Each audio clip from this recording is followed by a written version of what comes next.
எல்லாம் இப்போது உங்களோடு இணைந்திருக்கிறோம்.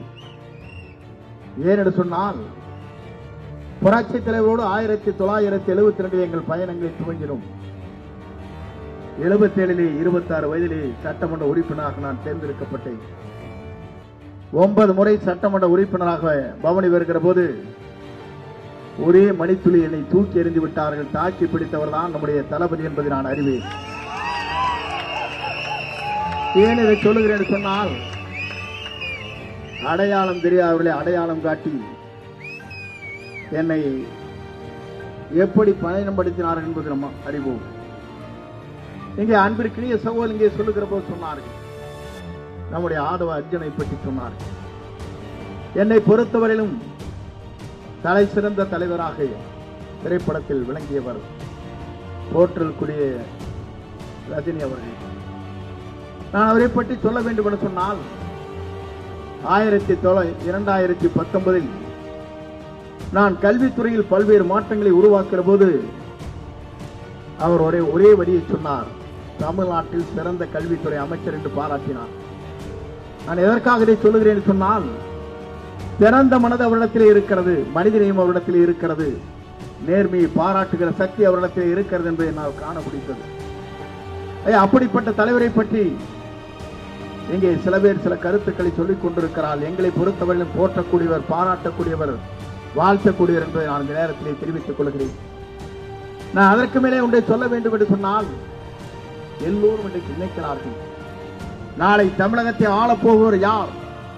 நாளை தமிழகத்தில் உங்களால் ஆளப்போகின்றவரா நம்முடைய தளபதி என்பதை நான் நாட்டு மக்கள் அனைவரும் உணர்ந்து கொண்டிருக்கிறார். நான் இதை சொல்வதற்கு காரணம், எல்லோரும் சொன்னார்கள், கூட்டணியிலேயே நீங்கள் என்ன செய்ய போகிறீர்கள் என்று கேட்டார்கள். 1972 இந்த இயக்கத்தை புரட்சி தலைவர் துவங்குகிறார். 77 தேர்தல் களத்தில் நிற்கிறார். பொது தேர்தலில் நிற்கின்ற போது எல்லோரும் சொன்னார்கள், திராவிட முன்னேற்ற கழகத்தை சார்ந்தவர்கள் மற்றவர்கள் சொன்னார்கள், இது திரைப்படத்தை போல 100 நாள் தான் ஓடும் என்றார். ஆனால் தமிழ்நாட்டின் வரலாற்றில் அவர் உயிருள்ளவரை அவரான் தமிழ்நாட்டுடைய நிரந்தர முதலமைச்சர் என்ற வரலாற்றை படைத்தார். அதற்கு பிறகு அம்மா மதித்தான் செய்தார். இன்றைக்கு சில பேர் சொல்லுகிறார்கள், நாளை தமிழகத்தை ஆளப்போவது நம்முடைய தளபதியை தவிர எவராலும் முடியாது என்ற வரலாற்றை நாம் படைப்போம். இருக்கிற நண்பர்கள் சொல்கிறார்கள், நான் கேட்கிறேன், இந்திய நாட்டின் வரலாற்றில், தமிழகத்தின் வரலாற்றில் நம்முடைய தலைவர் தலைமை தாங்கி பொறுப்பேற்றதற்கு பிறகு அவர் இருக்கும் வரை தமிழ்நாட்டின் நிரந்தர முதலமைச்சர் வரலாற்றை படைக்கிற தலைவராக திகழ்வார். அதை யாராலும் மாற்றி காட்ட முடியாது. நான் எதற்காக சொல்லுவேன் சொன்னால், ஆண்டவர்கள் ஆண்டு கொண்டிருப்பவர்கள் ஒரு தூய்மையான ஆட்சியை தமிழகத்திலே தர வேண்டும் என்பதுதான் அவருடைய லட்சிய பயணமாக இருந்து கொண்டிருக்கிறது. இந்த லட்சிய பயணம் எப்படி நாட்டு மக்கள் என்று கேட்டுக் கொண்டிருக்கிறார் சொன்னால், இந்திய நாட்டின் வரலாற்றில், தமிழகத்தின் வரலாற்றில் ஒரு தூய்மையான ஆட்சி நடைபெற வேண்டும் என்பதுதான் நம்முடைய ஆசை. ஆனால் அதே நேரத்தில் நாம் எண்ணி பார்க்கிறோம், தலைவரை பார்க்கிறோம், அம்மாவை பார்க்கிறோம். நான் இன்றைக்கு தளபதியை காணுகிறேன். நான் இன்றைக்கு சொல்வதற்கு காரணம், எத்தனையோ தலைவரிடத்திலே நான் பழகி இருக்கிறேன். நான் உங்களத்தை ஒன்றை சொல்ல விரும்புகிறேன், அவருடைய மனிதனையும் எப்படி இருக்கிறது என்பதற்கு. நான் அம்மா படத்தை தான் வைத்துக் கொண்டிருக்கிறேன். நான் என்ன செய்வது என்று நினைத்து வேலூர் பொதுக்கூட்டத்திலே அவர் பேசுவதற்கு முன்னால்